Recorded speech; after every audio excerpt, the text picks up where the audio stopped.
two brand new reports just dropped, and Steelers fans are buzzing. First, a former wide receiver decided to speak his mind, and let's just say he didn't hold back when talking about his time in Pittsburgh. While he's starting fresh elsewhere, his comments are still making waves back here. But the issues on the field might be even more pressing.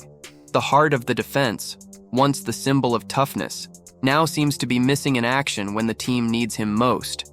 These are the latest updates from the Pittsburgh Steelers, and what's coming next could seriously test the fans' patience. And it all starts with someone who had a lot to say after walking out the door. George Pickens just lit the match on his Steelers bridge and didn't exactly wait around to see it burn. The Steelers have been in offensive identity limbo since Big Ben hung up the cleats in 2021. It's been a wild ride through 6 different quarterbacks, and Kenny Pickett was the guy who was supposed to bring some stability.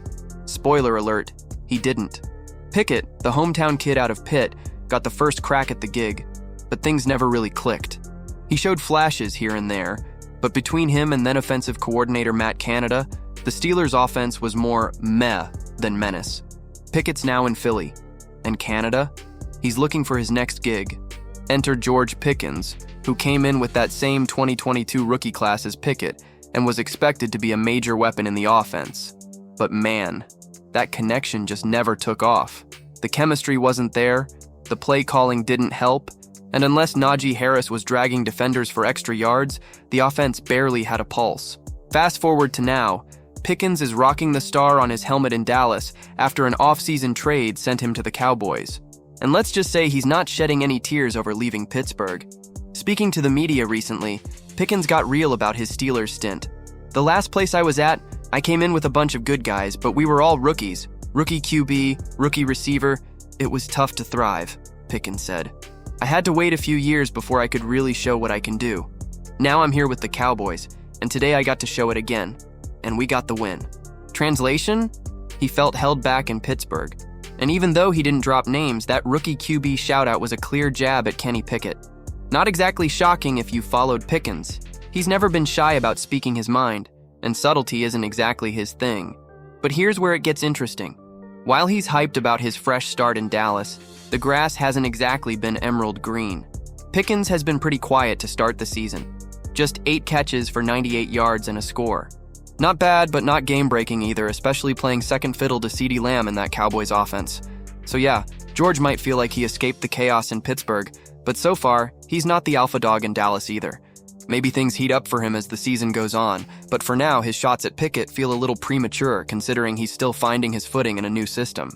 But if you thought that was heavy, the second update is even more alarming. And it just broke. Something's clearly off with TJ Watt, and the whole defense feels it. Steelers fans are starting to sweat, and not just because of back-to-back shaky outings from the defense. There's growing frustration in Pittsburgh, and now eyes are turning toward the guy who's supposed to be the heart and soul of that unit, TJ Watt. And yeah, the update on him? It's not exactly encouraging. Let's rewind a bit. Week 1? The Steelers barely snuck out of MetLife with a 34-32 win over the Jets. Week 2? Boom!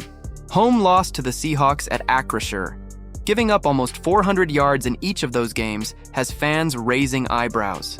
This is one of the highest-paid defenses in the NFL, and so far it's been looking more like a paper tiger than a steel curtain.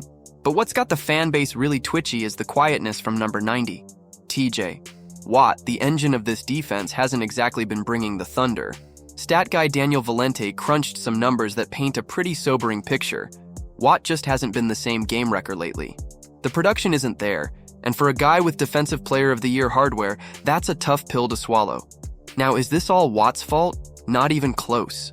Offenses are scheming their butts off to take him out of the equation, running away from his side, getting the ball out quick, and taking advantage of Pittsburgh's soft run defense. It's hard to wreck shop when you're being avoided like a pothole in a Ferrari, and that's where the coaching staff, particularly defensive coordinator Terrell Austin, comes into the spotlight. If your best player can be erased by scheme alone, that's not just a Watt problem, that's a system failure. The inability to control the line of scrimmage and stuff the run is letting teams dictate how and where Watt can make an impact. That's unacceptable for a defense built to carry this team. Take that late fourth quarter drive against Seattle. With the game still within reach, Kenneth Walker III rips off a 19-yard touchdown run that practically slammed the door shut. That's the kind of collapse that makes fans start questioning everything, from coaching to conditioning to effort. Look, no one's sounding the full-blown panic alarm just yet. It's only week 2. But giving up nearly 800 yards in 2 games while your defensive superstar is kept on mute? That's not the script anyone expected from this squad. Watt not lighting it up is one thing, but the rest of the defense playing flat. That's a whole different level of concern. Pickens talked a big game, but he's yet to back it up in Dallas. Meanwhile, the Steelers have a bigger issue. Their defense has lost its punch. If Watt doesn't return to DPOY form, things could unravel. Subscribe to the channel so you don't miss the next update.